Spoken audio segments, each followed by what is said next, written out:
안녕하세요. 낭독 산책의 탐합니다. 오늘 준비한 책은 포르체 출판사에서 출간한 우린 조금 지쳤다. 번아웃 심리학입니다. 이 책은 2020년 10월 7일에 초판이 출간됐고요. 책의 저자는 박종석 씨입니다. 책의 분량은 256페이지, 책값은 16,000원입니다. 박종석 저자는 연세대학교 의과대학을 졸업하고 연세대학교 의과대학 대학원을 졸업했습니다. 연세대학교 세브란스 병원 인턴, 레지던트를 거쳐서 서울대학병원 본원에서 정신과 펠로로 일을 했습니다. 그리고 이후에 서울대학교 보건진료소 건강정신센터 전문의, 삼성전자 부속의원 정신과 전문의로 일하면서 번아웃을 호소하는 도심 속의 많은 현대인들을 만나고 상담했습니다. 지금은 구로 연세봄 정신건강의학과 원장으로 일하면서 연세대학교 세브란스 병원 정신과 외래 교수로 있습니다. 최근에 정보통신부 지정 사회문제 해결 전문가로 위촉이 됐습니다. 프롤로그. 코로나19와 우울감을 합친 코로나 블루라는 말이 유행이다. 그도 그럴 것이 집안에서 마스크 속에서 갇혀 지낸 지 9개월이 넘었다. 불황은 더 깊어지고 자영업자들은 줄줄이 폐업하고 청년들은 역대급 취업난을 마주하고 있다. 그 와중에 서울의 아파트값이 천정부지로 솟더니 기어이 전고점을 찍었다. 개인 투자자들은 영혼까지 끌어모을 기세로 돈을 마련해 주식 투자에 뛰어들고 있다. 이처럼 코로나19는 우리의 육체적 건강만 위협하는 것이 아니라 서로를 고립시키고 상대적 박탈감을 더욱 심화시켰다. 코로나 시대가 만들어낸 그늘과 우울로 우리는 모두 지칠 대로 지쳤다.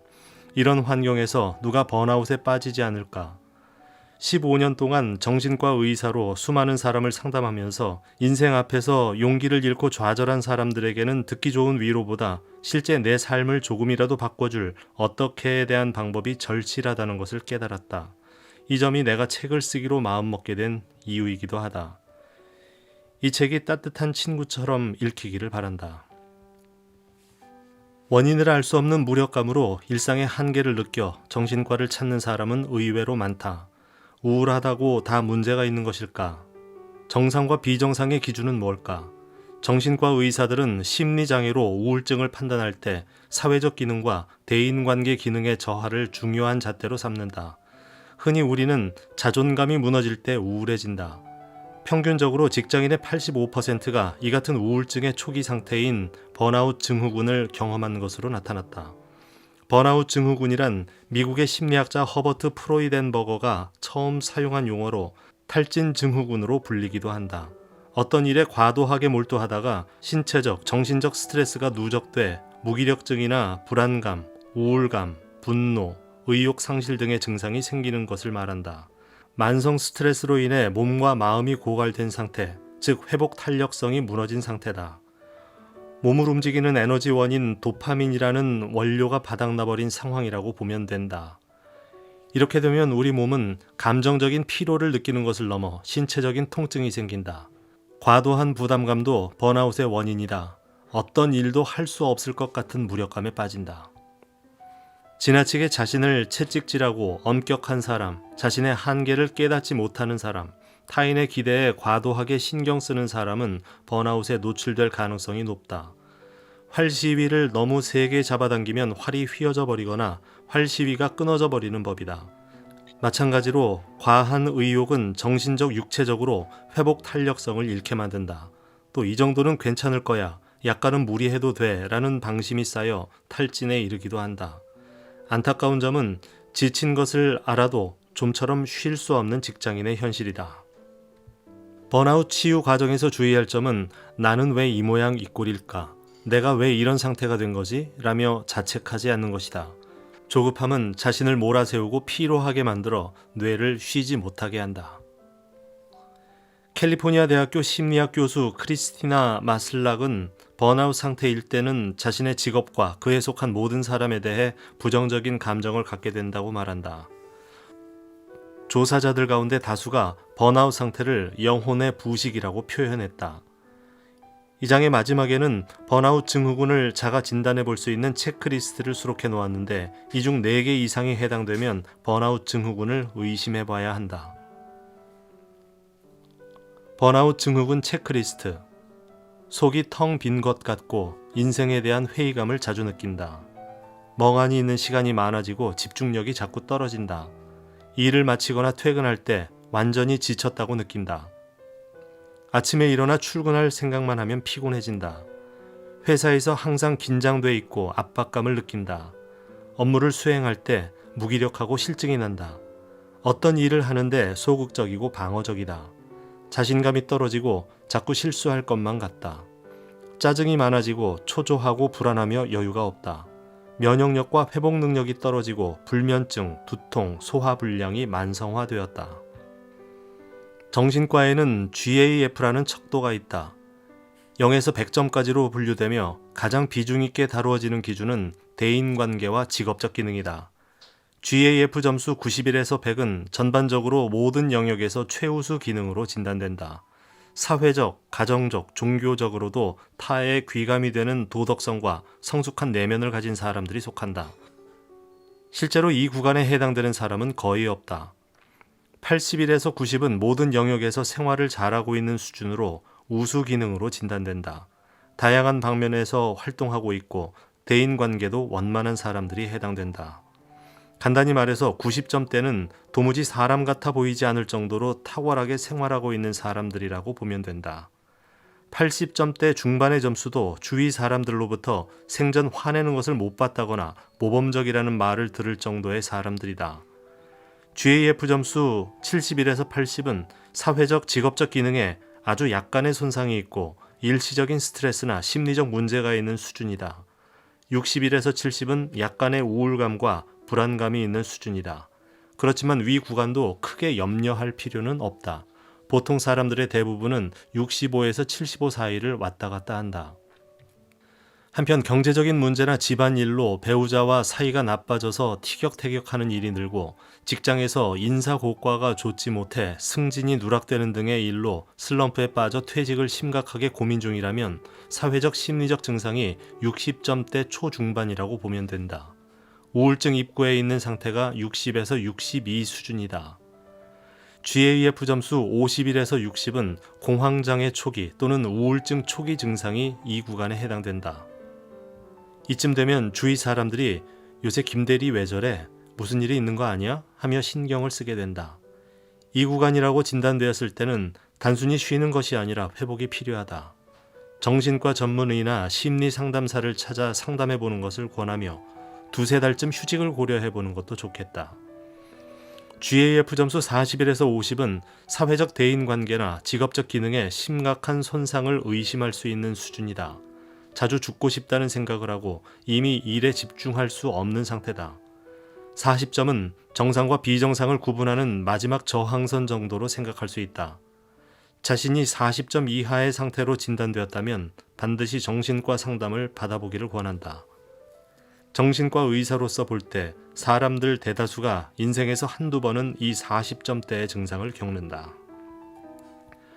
깨닫고 버티며 지나가는 사람이 있고 모르면서 힘들게 지나가는 사람이 있을 뿐 우리는 저마다 정서적 탈진의 시기를 겪는다. 다만 그 시기를 짧게 겪느냐 길게 겪느냐의 차이가 있을 뿐이다. 그러니 자책하면서 스스로를 궁지에 몰아 상처를 주지 말기 바란다. 나를 돌봐줄 사람은 그 어떤 사람보다 바로 나여야 한다. 건강한 직장 생활을 유지하기 위해 가장 중요한 것은 무엇일까? 레슬리 해머와 크리스티 짐머맨 등 많은 심리학자들이 수십 년간 연구한 결론에 의하면 일과 삶의 균형, 즉 워라밸이 가장 중요한 요소라고 말한다. 워라밸에서 주목할 것은 시간과 기회비용이다. 일에 몰두하는 만큼 가정과 삶에 투자하는 시간이 줄어들기에 양가 감정이 들기 때문이다. 어떤 사람은 가족보다 나, 미래보다는 오늘에 집중하는 삶을 선택할 수 있다. 욜로족처럼 지금의 삶을 만끽하며 쿨한 인생을 사는 것이다. 근래 유행하는 플렉스라는 말처럼 내가 갖고 싶고 하고 싶은 것들을 지금 충족하기 위해 모아둔 돈을 아낌없이 쓸 수도 있다. 하지만 일과 삶의 균형을 맞춘다는 것은 양극단이 아니라 중도를 찾는 것이 아닐까. 워라밸을 위해서도 공부가 필요하다. 슬기로운 직장 생활은 거저 얻어지지 않는다. 외부적 스트레스는 자신이 노력한다 해도 크게 달라지지 않는다. 유일하게 통제할 수 있는 변수인 나에게 집중하고 나만의 방어 기제를 만들어야 한다. 자신을 소진하지 않고 워라밸을 이루기 위해서는 먼저 기억해야 할 대원칙이 있다. 첫 번째, 균형은 항상 깨지기 마련이라는 것이다. 필연적으로 깨질 수밖에 없는 균형을 다시 맞추기 위해 노력하는 회복력과 유연성에 집중하자. 두 번째로, 모든 면에서 100점을 목표로 삼지 말자. 70점이든 80점이든 자신답게 살아갈 수 있는 절충점을 찾자. 삶의 여백을 찾아내 또다시 자신을 일으킬 수 있는 힘을 키우는 것이 중요하다. 세 번째, 오늘 틀려도 내일 다시 하면 된다고 생각하자. 이 대원칙을 염두에 두고 아래의 4가지 주제를 생각해 보길 바란다. 나를 지키는 경계를 정하기. 퇴근 후에는 카톡 등의 메신저나 SNS로 업무 지시를 받지 않는다거나 급한 메일도 밤 10시 이후에는 읽지 않는다는 원칙을 세우는 것이다. 경계를 지킨다는 것은 삶의 다른 영역을 배제한다는 의미가 아니다. 건강한 나를 만들어가기 위한 최소한의 삶의 태도다. 일에 대한 통제력 높이기. 자신의 일에 대한 통제력이 떨어질수록 워라밸이 낮아지고 일과 생활의 갈등이 유발된다. 업무 통제력이 높은 사람들은 통상 직장에서 자신의 역할을 대신할 수 있는 대체 인력을 준비해둔다. 업무 진행 상황을 동료나 상사와 수시로 공유하며 피드백을 열어놓는 것도 업무 통제력을 높이는 좋은 습관이다. 삶의 우선순위 정하기. 살다 보면 언제나 예외적인 일이 발생한다. 자신의 삶에서 우선순위에 해당하는 일이 생기면 기회비용에 대한 일체의 고민 없이 일을 중지하고 삶의 중요한 일을 선택할 수 있어야 한다. 건강을 위해 휴식을 거르지 않기. 정신적, 육체적 건강을 위해 쉴 땐 쉬고 일할 땐 집중적으로 일하는 삶의 방식이 필요하다는 말이다. 어떻게 일할 것인가를 고민하는 만큼 어떻게 쉴 것인가도 집중해야 한다. 데일 카네기는 휴식이란 쓸데없는 시간 낭비가 아니라는 것을 알아야 한다. 휴식은 곧 회복이다라고 말했다. 휴가를 가기 좋은 시기란 언제일까? 사실 직장에서 내가 휴가를 가기에 좋은 황금시기란 존재하지 않는다. 이 말은 휴가는 회사나 남의 스케줄에 맞춰서 가는 것이 아니라는 의미다. 내가 2, 3일 회사에 못 나온다고 해도 회사의 매출은 떨어지지 않으며 업무도 마비되지 않는다. 충동적인 무계획 휴가는 미리 계획된 휴가 이상으로 재충전을 선물한다. 너무 바빠서 휴가 갈 시간이 도저히 없어요 라고 말하는 당신은 시간이 아니라 욕망을 포기할 용기가 없는 것이다. 부모들의 경우는 휴가를 못 가는 가장 큰 이유로 육아를 꼽곤 한다. 번아웃 상태의 부모는 자신이 깨닫지 못하는 사이에 아이에게 화를 낸다. 부모가 번아웃으로 쓰러지기 직전인데 무조건 아이 옆에 있어야 한다는 강박으로 아이를 돌보는 것은 어쩌면 더 위험한 일이다. 엄마와 아빠가 서로 번갈아 하루씩 집 밖에서 휴식을 취하는 것도 방법이다. 그러나 가능하다면 나는 부부가 함께 최대한 1박 2일이라도 아이 없이 둘이서만 시간을 보낼 것을 추천한다. 일상에서 번아웃을 치료할 수 있는 좋은 방법은 숙면이다. 공통적으로 강조하고 싶은 점은 어떤 방법이든 여러 번의 시행착오를 거치면서 자신이 가장 숙면하기 좋은 환경을 찾아내는 것이다. 잠은 우리의 인생의 3분의 1을 차지할 만큼 중요하다. 수면의 1단계는 가벼운 선잠이 드는 단계로 주변의 소리와 자극에 쉽게 반응한다. 2단계는 10에서 25분 동안 유지되는 얕은 수면 상태를 말한다. 3, 4단계는 20분에서 40분 동안 유지되는 깊은 잠에 빠지는 시간대를 말한다. 그 다음 REM 수면 단계는 서파 수면 후 뇌가 오히려 더 빨리 활동하는 단계로 이 시간 동안 꿈을 꾸게 된다.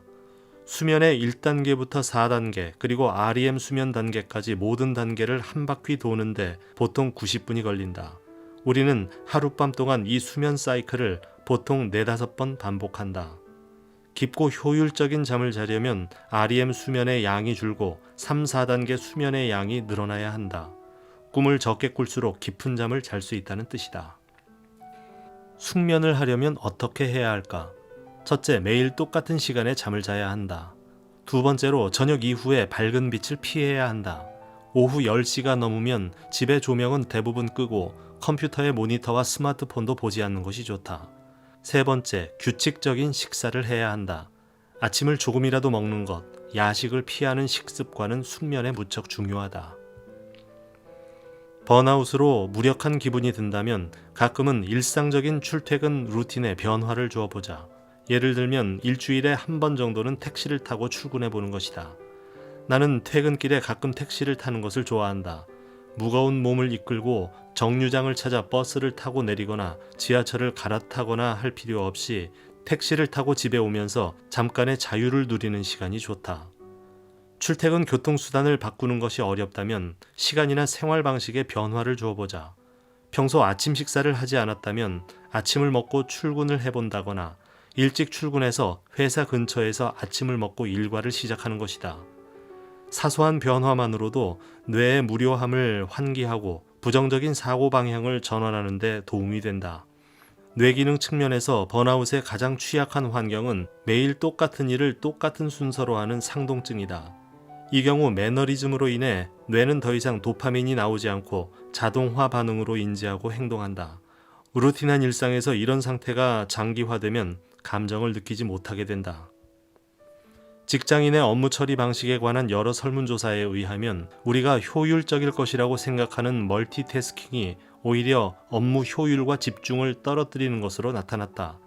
미국의 저명한 칼럼니스트 토머스 프리드먼은 그에 져서 늦어서 고마워해서 일시정지를 누르면 기계는 멈추지만 사람은 그때서야 움직이기 시작한다고 했다. 일하는 과정에서의 휴식은 단순한 멈춤이 아니라 기계적 사고에서 창조적 사고로의 전환, 즉 모두 변환 버튼을 누르는 것과 같다는 의미다. 집중력은 여러 가지 일을 동시에 처리하면 분산될 뿐 높아지지 않는다. 오랜 시간 집중하려면 집중, 휴식의 사이클을 지켜야 한다.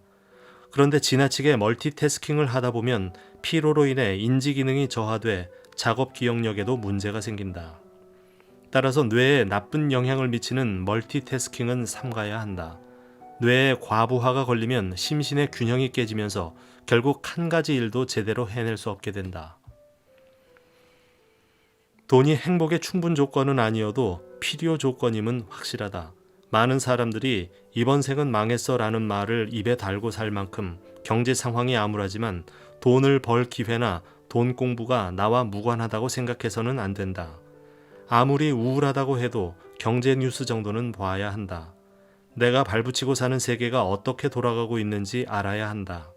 자신의 경제 사정이 좋지 않고 투자할 형편이 되지 않는다고 부동산과 주식, 환율 등 경제에 대한 관심을 놓아버리면 우리의 상황은 더 악화될 수 있다. 가난은 불안을 자극하고 우울증을 심화시킬 수 있다. 경제적으로 안 좋은 상황에서 우울증에 걸리면 그 시기도 길어지고 더 나쁜 상황에 처할 수도 있다. 번아웃은 반복적 일상과 스트레스로 누구나 한 번쯤 겪게 되는 증상이지만 일단 번아웃에 빠지면 극복하기 전까지는 정상적인 판단을 할 수 없을 만큼 결코 가벼운 증상도 아니다. 그렇기에 번아웃은 번아웃이고 돈은 돈이다라고 의식적으로 생각할 필요가 있다. 우리는 건강한 몸과 정신을 유지하며 그 조화를 깨뜨리지 않는 범위 안에서 가급적 돈을 벌 수 있는 방법을 공부해야 한다. 워라밸도 돈과 무관하지 않다. 멀쩡할 때도 운동을 거의 안 하는데 번아웃에 빠진 상황에서 운동하는 것은 당사자에게는 상상도 할 수 없는 일이다. 이럼에도 이럴 때야말로 절실히 필요한 것이 운동이다. 운동은 육체뿐 아니라 정신, 즉 뇌의 건강에도 많은 기여를 한다. 첫째, 운동은 뇌의 근육을 강화한다. 운동하면 근육에서 IGF-1이라는 단백질이 생성되고 이를 통해 BDNF라는 뇌신경 영양인자가 촉진된다. BDNF는 기억과 학습을 담당하는 해마, 언어를 이해하는 측두엽과 전두엽에 작용해 새로운 뇌세포를 만들고 촉진하는 역할을 한다. 이때 새로운 뉴런이 활성화되면 뇌의 전전두엽에서 피질의 회백질 부위가 증가하는데 이를 통해 인지기능과 집중력이 향상된다. 두 번째로, 운동은 우울증 약만큼 효과가 있다. 세로토닌의 분비가 촉진되고 도파민 생성이 증가한다. 달리면서 쾌감을 느끼는 마라톤의 러너스 하이 현상처럼 통증을 줄이고 불안을 달래주는 엔돌핀이 분비되기도 한다. 이렇듯 세로토닌, 도파민, 엔돌핀 수치가 높아지면 뇌는 우울증이나 불안장애에 대항할 면역력을 얻게 된다. 운동하는 것은 항우울제를 먹는 것과 비슷한 효과를 낸다. 세 번째, 운동은 스트레스를 줄여준다. 네 번째, 운동은 수면의 질을 높인다. 운동은 처음 시작하는 것이 가장 힘들다. 하지만 일단 하기만 하면 달라진 보상 회로와 새로 분비된 도파민이 다음 작업을 훨씬 더 쉽게 수행할 수 있도록 해준다. 오늘 운동하는데 100만큼의 에너지가 필요하다면 내일은 95, 일주일 후에는 70 정도의 에너지만 있어도 같은 양의 운동을 할 수 있다는 뜻이다. 번아웃으로 이끄는 여러 가지 생각을 다스리는 방법으로 가장 주목받는 것 가운데 하나가 마인드풀니스 명상이다. 마음 챙김 명상이라고도 한다. 마인드풀니스 명상의 창시자로 불리는 존 카바진의 말을 빌리자면 마인드풀니스란 순간순간의 생각이나 감정, 감각을 그대로 인정하는 것, 어떤 평가나 판단을 더하지 않고 지금 여기의 경험에 능동적으로 주의를 기울이는 것이다. 일상에서 따라 해볼 수 있는 마인드풀니스 호흡법이다. 5분이든 10분이든 매일 하는 것이 중요하다. 먼저 기본 자세를 취한다. 의자에 앉아 등받이에 기대지 않고 허리를 편다. 손은 허벅지 위에 두고 다리는 꼬아서 앉지 않는다. 눈을 감는다. 두 번째, 몸의 감각을 느낀다. 발바닥으로 느껴지는 바닥과 땅의 감각, 의자에 앉았을 때 엉덩이로 느껴지는 의자의 감각, 손과 허벅지가 닿은 감각을 의식한다. 몸이 지구에 당겨지는 중력을 의식하기도 한다. 세 번째, 호흡을 의식한다. 호흡에 포함되어 있는 감각을 느껴본다. 코로 숨을 들이쉴 때 공기의 느낌, 숨을 들이쉬고 내쉴 때 가슴과 횡격막의 움직임, 복부에 공기가 차고 나가는 느낌을 느껴본다. 숨과 숨의 차이, 즉 그 틈새와 시간차, 깊이를 느껴본다. 딱히 심호흡하려고 애쓰지 않고 자연스럽게 내버려둔다. 자연스러운 호흡이 생기는 것을 기다리는 느낌으로 호흡에 하나, 둘, 셋, 10까지 숫자를 세어본다. 네 번째, 잡념이 떠오를 때 그 사실을 알아차리고 인정한다. 잡념이 생기는 것은 당연하기 때문에 자책하지 않는다. 다시 호흡에 주의를 집중한다. 요가는 명상과 호흡, 스트레칭이 결합된 운동이다. 요가는 스트레칭과 자세 교정, 호흡법, 긴장 풀기 등의 요소를 포함시켜 우리의 마음을 변화시킨다. 우울한 사람의 자세는 긴장돼 있고 어깨가 굽었거나 처져 있다. 거북목 자세를 떠올리면 이해하기 쉬울 것이다. 요가 자세와 호흡법 한 가지를 소개한다. 먼저 곧고 바른 자세를 취한다. 곧고 바른 자세는 신체의 에너지 수준을 높이고 뇌의 반응을 긍정적으로 변화시킨다.